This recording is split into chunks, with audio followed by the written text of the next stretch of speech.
one thing that'll help you get out of feeling like a victim and going into a victor. Let's begin. And thank you so much, Cosmic Souls, for being here. This is one of the steps on your journey.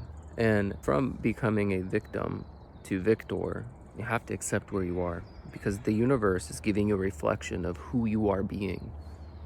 Every time you lower your vibration to a lower state, every time you choose to connect with somebody, all you're focusing on is getting your needs met, or approval and validation. If you're leading with your wounds and you're in your past traumas and all that BS, you're gonna keep attracting more of that.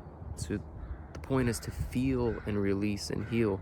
This anger you're feeling from someone doing something bad to you, this is your initiation to know the direction that you do want to go in your life. This is your invitation to sit and look around in your life.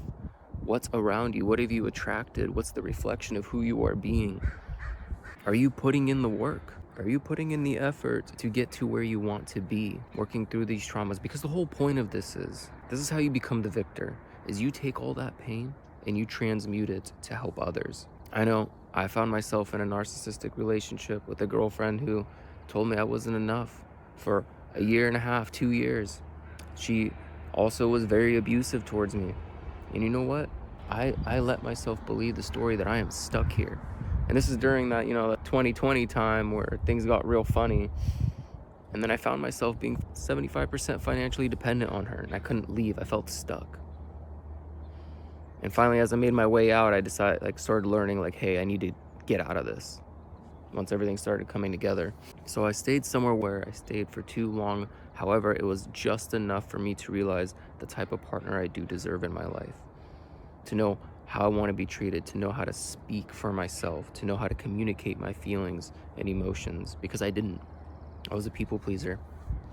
I did anything she wanted, catering to her every need. And I had all the time in the world to do it. I didn't cater to my needs, except for the ones that required validation. So that's how I was getting my needs met, because I had areas in my life that I lacked my own abundance, my own freedom, my own validation that I'm worthy, and I would receive it from her.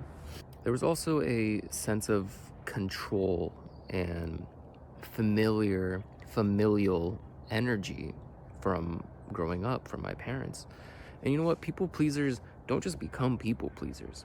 They usually start off being parent pleasers, always tuning into what your parents are feeling, making sure that you can, and especially if you came from an abusive household, you're always making sure, what can I do so I can go hang out with my friend? What can I do to get the validation from mom or dad that I am worthy, that I'm not stupid, or I'm not an idiot?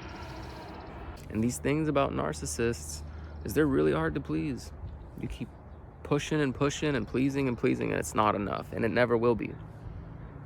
The thing about narcissists is they're just so in their own frame, and they know what they're doing. Especially ones that financially take care of you. They know the moment you need their emotional availability, that they're not really there. They don't know how to. And it made forgiving so much easier, because due to dating this person, it led to my spiritual awakening. It led me to this deep and fulfilling lifestyle that I've always craved and wanted, and never knew how it was going to happen. I had to experience it. So the motto is, you had to get to this point to get out. No matter where you are, you had to get to this point to now make this step to move forward. Okay? So from victim to now victor, we're transmuting that energy. All right, kings and queens, I'm out of here. Love and light vibration out. Bye.